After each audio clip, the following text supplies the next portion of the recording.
वंदे पुरुषोत्तम परम प्रेममय श्री श्री ठाकुर जी की वाणी।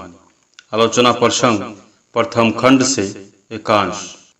श्री श्री ठाकुर प्रातःकाल निर्वृत निवास में बैठे हुए हैं।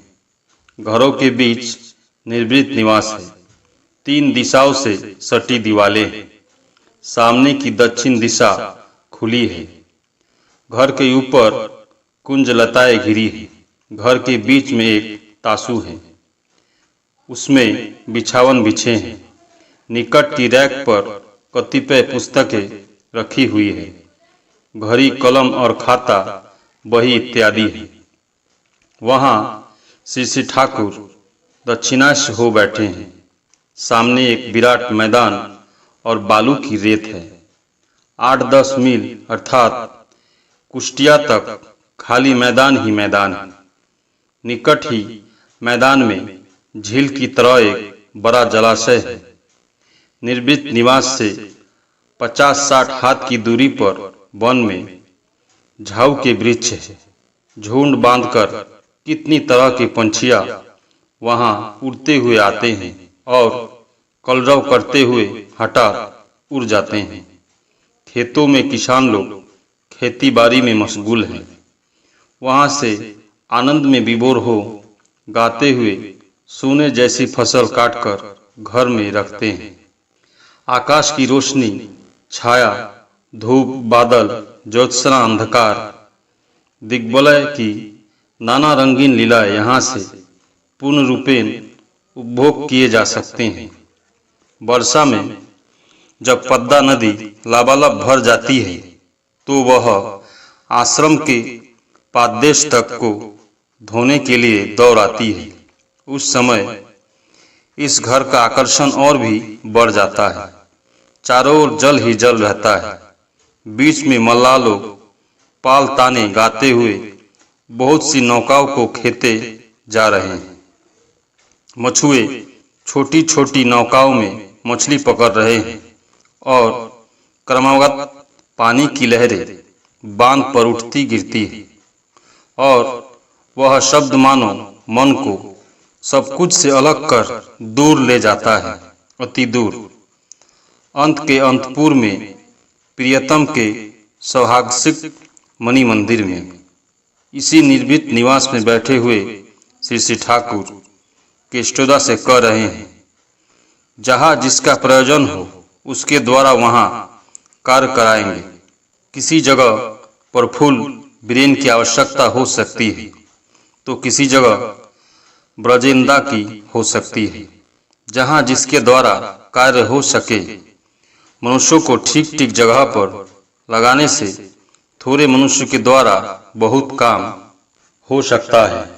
हर व्यक्ति को यथास्थान में लगाना, योग्यता में उद्दीप्त कर देना एवं पारस्परिक योग सूत्र कायम कर एक दूसरे का सहायक बना देना, यही है संगठन।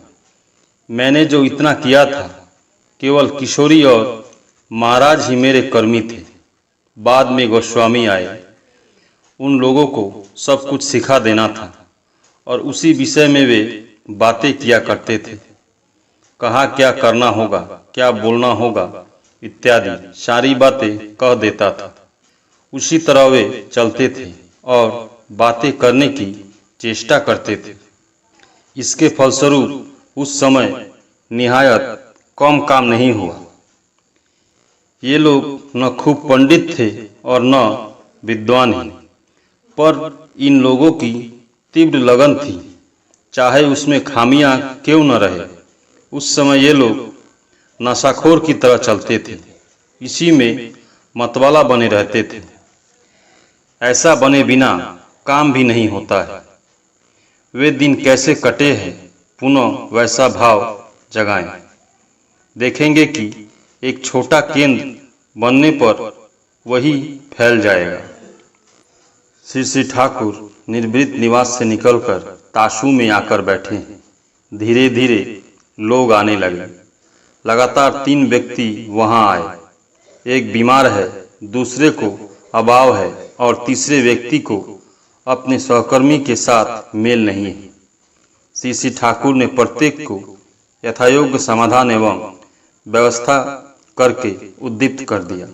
सहकर्मी के विषय में जो व्यक्ति शिकायत कर रहे थे, उसने श्री ठाकुर से कहा, हर व्यक्ति का अपना अपना एक ढंग होता है। उस ढंग को समझकर जिन बातों पर मतभेद होने की गुंजाइश हो, उनसे थोड़ी दूर हटकर चलना चाहिए। तत्पश्चात केष्टोदा ने सर्वज्ञत्व बीज के विषय में प्रश्न किया। श्री ठाकुर, सर्वज्ञत्व बीज का अर्थ यह नहीं है कि मेटेरिया मेडिका मुखस्थ हो। सर्वज्ञत्व बीज का तात्पर्य है वह रहने पर मनुष्य जिस किसी अवस्था या मामला में क्यों न पड़े, वहाँ विहित समाधान क्या है या विहित पूर्वक क्या क्या करना है, उसे वह समझ सके और कह सके। विभिन्न वैशिष्ट में एक सत्य ही विभिन्न रूप में लीलायित हुआ है। इसके मूल यंत्रावली की जो उपलब्धि करता है, उसमें ही सर्वज्ञत्व की संभावना दृष्टिगोचर होती है। इसलिए सर्वज्ञत्व नहीं कहकर सर्वज्ञत्व बीज कहा गया है। बीज शब्द की एक विशेष सार्थकता है। पतंजल में एक श्लोक है, कलेशकर्म विपाकाश्योर परामृष्ट पुरुष विशेष ईश्वर। इसका अर्थ यह नहीं है कि वे अर्थात अवतार कल्प पुरुष कलेश बोध नहीं करते हैं। वे सब कुछ बोध करते हैं, किंतु उसमें वह अभिभूत होते हैं और न सम्मेहीन ही। उनको कहते हैं कि वे न सुख में सुखी होते हैं और न दुख में कष्ट पाते हैं। ये सब इनके अभिनय होते हैं। यह एक अस्वाभाविक धारणा है। अनेकों की ऐसी धारणा उनके प्रति निष्ठुर उदासीनता का भाव लिए चलती है। ऐसा भाव कितना सर्वनाशक है, यह शब्दों में व्यक्त नहीं किया जा सकता है। बात यह है कि वे हम लोगों की तरह सुख दुख बोध करते हैं। उनके मन और इंद्रियां इतने तीक्ष्ण और सजग रहते हैं कि शायद वे हम लोगों से अधिक ही सब कुछ बोध करते हैं। वे खाते पीते हैं, घूमते फिरते हैं। उन्हें बीमारी सिमारी भी होती है, मन भी खराब होता है, किंतु इतना होने के बावजूद इसके अलावा वे और बहुत कुछ है। अपनी सत्ता की चेतना को खोकर वे कभी बदहवास नहीं होते। मैं हंसता हूँ, रोता हूँ, चाहे जो कुछ भी करता हूँ, यह मैं कभी नहीं भूल सकता कि मैं शिवचंद्र चक्रवर्ती का पुत्र हूँ। तत्पश्चात यौन विज्ञान के विषय में चर्चा चली। श्री ठाकुर ने मधुर मुस्कान से कहा, यौन विज्ञान के विषय में मैंने जितनी बात कही है, वत्स्यायन की तरह नहीं भी हो सकती है, पर उसका छोटा रूप तो जरूर है।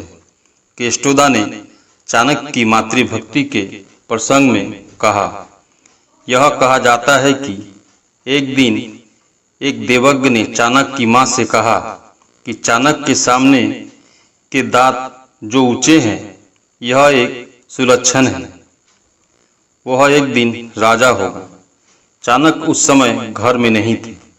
बाद में जब वह घर लौटकर आए तो उनकी मां ने बनावटी अभिमान भरे स्वर में कहा, देवज्ञ कहता है तुम्हारे दांत ऊंचे हैं, इसलिए तुम एक दिन राजा बनोगे। राजा बनने पर तुम तो मुझे भुला जाओगे। क्या उस समय मेरी याद रहेगी? ऐसी बात सुनते ही चाणक्य ने तुरंत सामने वाले दांतों को लोड़ा से तोड़ डाला। उन्होंने सोचा कि दांत रहने से यदि राजा बनने के फलस्वरूप मां को भूलना पड़े तो ऐसे दांतों को रखने से लाभ ही क्या है। श्री ठाकुर, यही है असली बात। तुम्हारी ऐसी कोई प्रवृत्ति या ख्वाहिश नहीं रहे जो पृष्ठ को गौण बना दे। जिसे तुम पृष्ठ के लिए शीघ्रता से सहज में और स्वेच्छा से त्याग नहीं कर सको, वही है इष्टस्वाद प्रतिष्ठापन्नता। सर्वत्र ही वही एक बात है, इसके सिवाय दूसरी बात नहीं है। गीता में जो इतनी बातें हैं उसका भी यही सार है। श्री श्री ठाकुर ने चक्रपाणिदा को शीघ्रतर आकर तपोवन को एक विश्वविद्यालय में परिणत करने की चेष्टा करने कहा। निवारंदा से कहा, निवारंदा, आप आवेग एवं उत्साह सहित दीक्षितदा को सहायक करें। निवारंदा, क्या मैं कर सकूंगा? श्री श्री ठाकुर, हाँ, क्यों नहीं कर सकेंगे, खूब कर सकेंगे। आप रुपए संग्रह करें, दालान बनाए। निवारंदा, आपका आशीर्वाद रहने से कर सकूंगा। श्री श्री ठाकुर, आशीर्वाद का, यह तो मेरे दिल की भूख है। श्री श्री ठाकुर ने आहेत से कहा, हाँ, मेरे लिए कुछ अच्छे केले के पौधे का इंतजाम कर सकते हो? आहेत, कर सकता हूँ। श्री श्री ठाकुर, तो इंतजाम करो। मैंने कुछ लोगों को घर में केले का गाछ लगाने के लिए कहा है।